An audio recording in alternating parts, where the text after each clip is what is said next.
everyone, and welcome back to the Ascension Playground. This is your friend Ursie. And astrology is just such a fun and very interesting language for me. It's a way that I can look at cosmic portraiture. And, when we study art, it is looking at the external facade or form of a portrait. And so oftentimes as an artist, you try and capture a little essence of their soul, or if you're lucky, a bigger part of who they are might come through in a painting. But for astrology, we can actually see the energetic blueprint of what the soul agreed to in this lifetime. So for me, it's just something that comes naturally as far as my inquisitiveness and my wanting to see, what is it that the astrology and then adding in the galactic, how will that inform my awareness of looking at someone's unique chart? Okay, so without further ado, let me go ahead and share my screen. So today we're doing a mini reading for King Sami. Yes, Sami, the northernmost northern king of the reindeer. So here we go. I enjoy doing these minis because it keeps me fresh to the language. So what do we see right away? There's this incredibly, in the green equilateral triangle, right away we see the shape of what's called a grand trine. Then we look and say, okay, is it a grand trine in earth, air, fire, or water? All grand trines, if you have them in your natal chart, will provide ease and flow for whoever has that. And the only issue can be there's so much ease and flow, you can get stuck in the equilateral triangle and not really feel like, is there a way out of it? So let's see what ease and flow is coming. We see that King Sami has a fire, looks like a fire grand trine, because the first point in the equilateral triangle, this little apex, is in Leo, working with Uranus in Leo. And then we have over here, so that's 18 degrees. And then the moon and the vertex in Sagittarius. So Sagittarian fire. Then it all moves up into the midheaven of 16 degrees of Aries.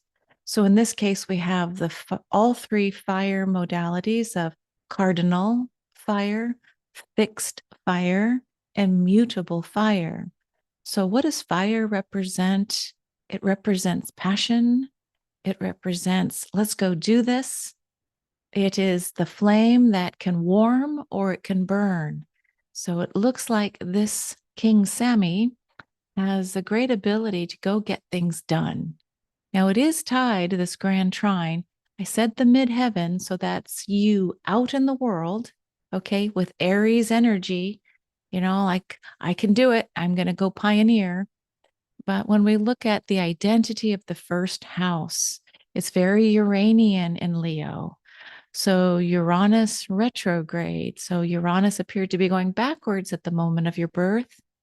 And we see, yes, the fire that's held in the first house with Uranus. So someone who may seem a little different than others, appearance wise, as far as the first house. So the Leo is going to have something about the hair or the mane. Maybe there was an extra focus on how does my hair look, or how do I come across as kind of a lion? I'm here, hear me roar. And then the grand trine then connects, of course, to the moon and vertex, which is in the fifth house of Leo. And even though it's Sagittarian, so this moon, the emotional intelligence, will want to do long distance travel, will want to think about the bigger aspects of life, not truth with a little t, but the bigger truths, the higher truths. So it's beautiful to see this. So we know, going back to the ascendant rising, it's a rising sign of Leo. When you're a Leo rising, the chart ruler for this third dimensional lifetime, we see the sun. I have to look between. The sun is sitting in the eighth house. and the sun is in Pisces at the first degree, 11 minutes. So the sun, the identity of how you shine your light out in the world, is carrying the 111. What does that mean? Well, that's 3 ones. So ones, we go from a 0 to a 1, and the 111 oftentimes represents this idea of I am 1 and 3 at the same time. So it is feeling a little bit like Trinity, but 0 to 1. And then it also feels very much Fibonacci, 0, 1, 1, 2, 3, 5, 8. So it's this idea of divine sequencing, but it's, let's just say, a fractal lifetime sitting within the 8th house. So being able to go under into the Hades, into the darker realms of death, because the sun is sitting in Scorpio's house of death, sexuality, and rebirth. So big changes. It's also the house of other people's money. So a lot of times people who work with other people's money, whether it's a stockbroker, an insurance agent, it doesn't always have to be money. It could be resources, working with other people's energy or resources. But it's a very auspicious marking when you have your sun in the 8th house and Pisces, the beginning, a very young Pisces. So it may feel more comfortable, to be Aquarian, to be different, to be genius like, to want friends, but, but then wanting the space. In Pisces, it's much more about directional. I want to go this way, and then I want to go the opposite way. So a lot of times when we see Pisces, it's this idea of potential indecision. I'm not sure what I want. I want to kind of go both ways at the same time. The beautiful thing about Pisces, of course, is it's the ocean, and it's a tuning into the all that is. It's a marker for, yeah, a sensitive dreamer that goes deep, the deep dreaming. And when I look at it, you've got your Chiron natally. This is the mark for the wounded healer in Aquarius. So, this idea that somehow you might have been, let's just say the idea is coming in that maybe shamed for being different, or having strange thoughts that others may not, in your peer group, would have been interested in. So they go together. Part of the identity is, yes, I am not normal. I am actually from the future. And it's okay at this stage of life to embrace the unusualness, because sometimes there's a gift there that can seed where the future is going. The masses just haven't figured that out yet. Okay. So again, we'll say a Leo rising, a Sagittarian moon. So we've got fire, fire, and then the sun is in Pisces, water. How I read a chart then is saying that's a double fire and then one single water as the predominant 3-part signature energetically. Well, fire typically likes to get along with air. Air and fire can do amazing things. Water and earth go together. They can take spirit into matter and make form. But when I see a double fire, Leo and Sagittarius, mixed with a Pisces sun, it's like the internal dialogue will be, let's go make things happen. But then the water will put out the fire. Like, no, that's too crazy. Or the dream wants to come in, but the fire burns it. So this idea of sauna, that's what's coming up. The sauna of the hot room and the water creating steam. So those 3 ingredients coming together, it just tells me you sit within yourself with your own kind of, it doesn't have to come from outside. It can be this already this internal turmoil, until you get to a place where you say, yes, I chose it perfectly. I know how to balance the water with earth. And you can see the south node coming in from Pisces. So the previous lifetime, of articulate, very good speaker, sitting next to your communications, being able to speak with a different kind of like truth telling. Yeah. So let's say the voice or the mouthpiece of the divine, speaking very much about the wholeness of the one, of God. And then this lifetime, though, when we look at the North Node, which is looking like some headphones down in the third house of Virgo, this is the lifetime where instead of going out and talking about philosophy, you're being asked to come back down and start talking and sharing with us at a very elementary level. In other words, it's no more the graduate school PhD. Can you talk to us after you've analyzed and be very thorough, meticulous in your how you communicate with us? So Virgo is the analyst. The third house is the mark of the writer. So whether it's writing songs or writing poetry, um, you're being asked to create things, perhaps in this lifetime, that are easily understood by the masses. So you take that high knowledge and you bring it down into the third house with Virgo, who, at her core essence, Virgo with the North Node, is one who, yes, is a healer and is here for devoted service. All right, so that's just the Western astrology. Then, when we bring in the galactic astrologies with just your conjunctions, we're starting to look more with the galactic lens. Okay, so right away, we look around the wheel, we see the beautiful star Acrux. This is a star positioned within the Southern Cross. You probably know the song about the Southern Cross, but this is not a religious symbol. This is the cross of spirit coming down into matter. And so, Acrux, working with your natal Neptune and Scorpio, yeah. What is it that you're bringing in from the heavens that in the fourth house of family and grounding and cosmic family? What are you bringing in from spirit and from the universes beyond this universe to share with us? Fourth house, very deep information. Your sun, yes, is at 12 degrees of Sag. Then the great attractor is sitting there at 13 degrees. So literally, your we could say your moon in Sag is just being given this. It feels like a freeway, a super galactic highway of sorts. When you want to tune in, fifth house, and talk about those things that you already know to be true. Um, yeah, working with that emotional intelligence of your moon. Yes, you have access when it gets a little bumpy and you're not sure, well, what was that dream or what was that synchronistic moment? To bring the oars in and just allow for the flow.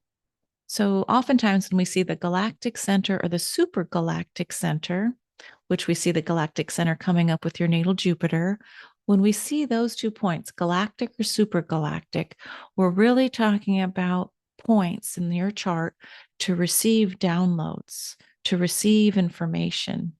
I'm going to talk a little bit later about the other 2 super cosmic points where it's a little bit different how you work with that energy. But you can have with your Jupiter, which is all about expansion and how you, in the fifth house, self express or create, your creativity is informed if you choose to bring and tune into the galactic center, the center of our Milky Way galaxy. You've got a beautiful star, Etamin, working with the galactic center. This is a star from Draco. This is the dragon energy coming in and working with your expansive natal Jupiter. So, what does that tell me? You can channel the voice of the dragon. It's the it's not the dualistic dragon. It's much more the creator being who is the guardian of the treasure. And in the days of old, the treasure was the pole star. It was serving as the guardians of Earth, the guardians of this system. So it goes way back and predates um, the beginning of Gaia, our Earth. So before Earth were the dragons. So let's see. And these are stories of the stars. And so do, again, pick up what feels good and leave the rest. Want to call out the royal star Fomalhaut and working with your sun. So we know that the natal sun is sitting in Pisces at 1 degree in the eighth house. So this depth and, and sensitivity to all that is. Fomalhaut, we call in this idea that there could have been a past life as an Essene or a follower of Christ, of Jesus. On another level, Fomalhaut also represents as a royal star, helping to hold up a portion of the heavens. This is holding up the the southern hemisphere, and your conjunction with your sun. Yeah. So, this idea of the cross of matter and spirit working with Crux constellation, and then sitting very much near Fomalhaut, which is in Piscis Austrinus, the southern fish, the mother fish of Pisces. So, the two little baby fish, their mother is Fomalhaut. And yeah, let's see the midheaven, Aries. Good. Okay, I'm going to go to the next slide. When using Julia Balaz's calculator, here's where all the rest of the stars land. Now, it's just where they land on the natal chart. What you do then is you look to see is anything either opposite or conjunct. Just because it's on here doesn't mean you have a soul connection, but it does mean here's where it lands at the moment of your birth. When I see this, I look at this grand fire, like who's helping you bring fire forward, you know? So we talked about the great attractor working with your moon. Um, what really wants to come out is the idea of who's helping you out in the world, the midheaven, in Aries, the pioneer. So, who's helping you out there is the sea monster named, well, there's a star named Tau Ceti in the constellation of Cetus, the whale. So, if you can imagine, it wasn't just a blue whale or a gray whale, this was a creature from the depths. So, you're starting to get a sense of a Pisces sun, knowing the depths of the water in the eighth house of transformation. I mean, really, it's like living here in Monterey Bay area. It's as deep as the Grand Canyon in some areas, and then even deeper. So we're still discovering some of the animals that live several thousand feet below. And so when we look at the midheaven for you, King Sami, the Aries, Tau Ceti, and Alpharots. So you've got Andromedan feminine support, right? This is the chained princess Andromeda. And her star is working with that story of here comes the monster to devour her. So somehow out in the world, there is this idea that you are bringing forward um, how to work with that impending doom, so to speak, how to take the idea of a sea monster and shift it with the princess story. Is there a way that you're reframing that in this life? Because when this grand fire trine gets activated, you can bring so much out in the way of tuning into your emotional intelligence and working with your natal Uranus in the first house. So, some very strange and interesting and quite beautiful things can come forward. And now you know the names of the stars to work with. Tau Ceti. Let's see, it's 17 degrees of Aries, 16 minutes. Okay. Yep. So it's working with that beautiful midheaven. Now, something I haven't shared too recently with people and how I read charts is in the calculator with Julia Balaz. As a practitioner, or even in the Galactic 101 class, you have access to this type of reading. There's the free report version, but I don't think it has all of the information, and it doesn't give you the context for how do I read this. So I'm just sharing a few of my little notes for King Sami. And this idea of we see your sun again at 111 Pisces in the eighth house of transformation, the beautiful star Fomalhaut, But now we see an opposition. There's another royal star, Regulus.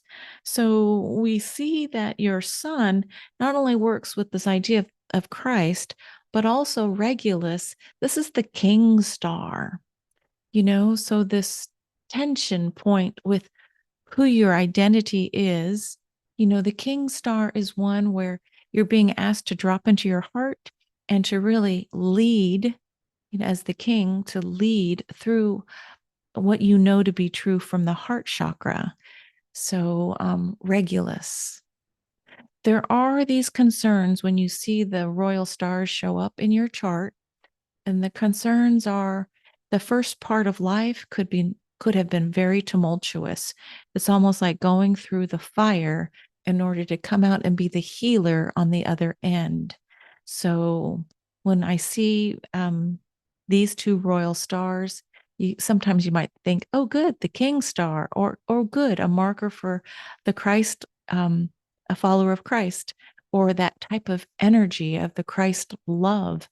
Instead, it's almost like, yeah, you've made it through the fire in many ways, in the early life to then become a healer. So Regulus is working with Archangel Raphael, the healer, and leading through the heart. And Fomalhaut is connected to Gabriel, Archangel Gabriel, the divine messenger. So the nemesis to think about as a divine messenger and a leader with the heart, Fomalhaut says, beware of being a false prophet, of not necessarily saying the full truth that you know it to be. When you hold back, this is the part of the false prophet, or if you manipulate words for another agenda. Regulus, the nemesis there in the royal star, is saying, leadership through my heart. I cannot carry revenge. If I carry revenge in my heart, things go upside down. So those are the two beautiful and powerful nemesis to really think about through your life. Speaking your full truth, Gabriel the messenger, the divine messenger from source, and then ruling from the heart and letting go and forgiving and not seeking revenge. Those are two little aspects I did learn from Bernadette Brady and her Astrology Star School. So if they show up for you and they land for you in this life, that's awesome. One other little note I just wanted to show in this mini reading is everywhere I've underscored the purple highlighting. You see how much King Sami has and is working with the supercosmic points. We see the Shapley attractor working with trining. So trine means, ease and flow. You've got access to the Shapley attractor through your identity and sun. I'll get back to a little bit more about what it means. So we've got the great attractor. The galactic great attractor is conjunct your natal moon. So both the sun and the moon have these super cosmic points. And then, your ascendant is sextiling the super galactic and squaring Shapley. And then, the north node, it's got a square to the galactic center as well. And the south node square to the galactic, the midheaven, trining the great attractor, and your natal Venus, how you love, what you value in Aquarius, early degrees, or 0 degrees, 9 minutes. So 0 degrees of Aquarius, Shapley attractor, and the super galactic have soul connection points.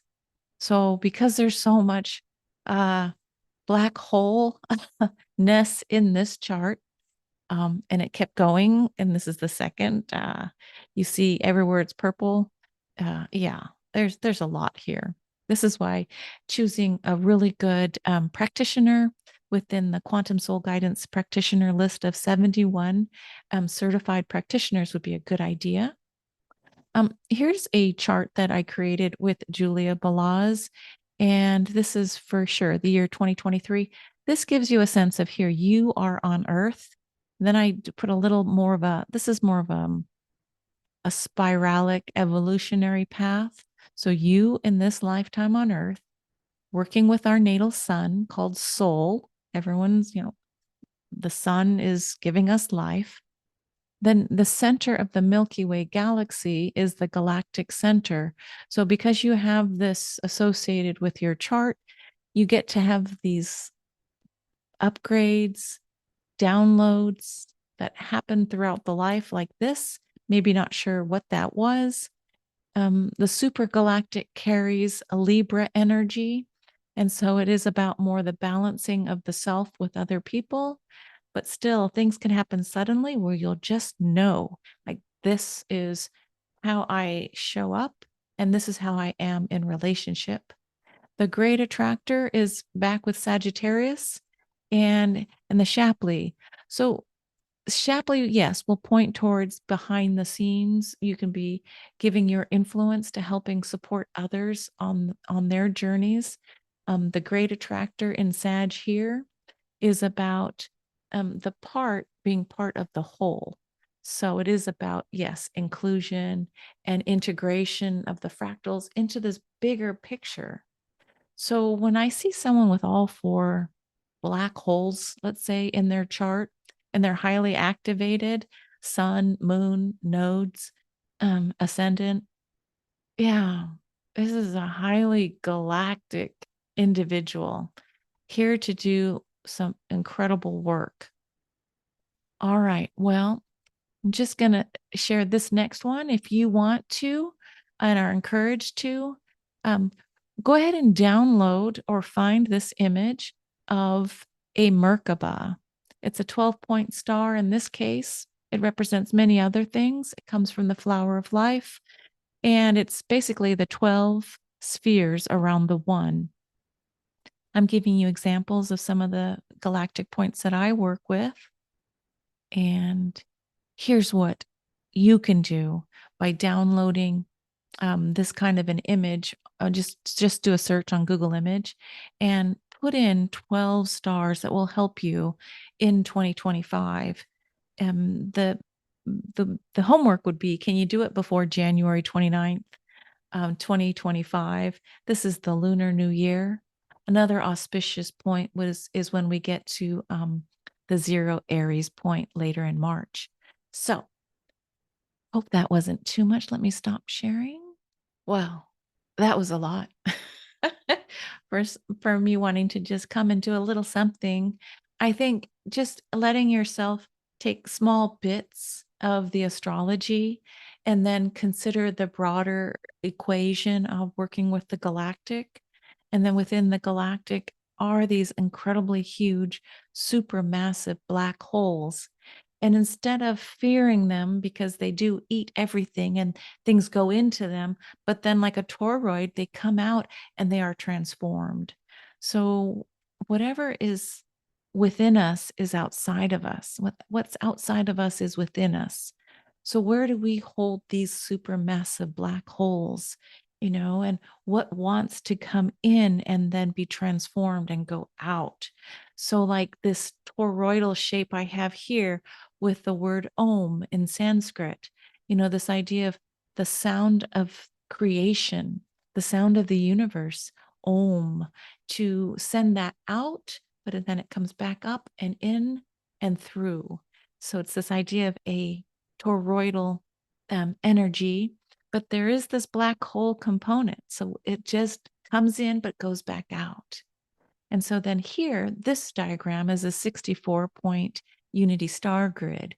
But starting with the Merkaba of just 12 little spheres and writing it down, printing it out, it does have this magical component of when things do hit the fan, I'm just going to take a look at that sheet and say, okay, I don't know a lot about you, star family, or I don't remember a lot, but I invite you to come in and join me.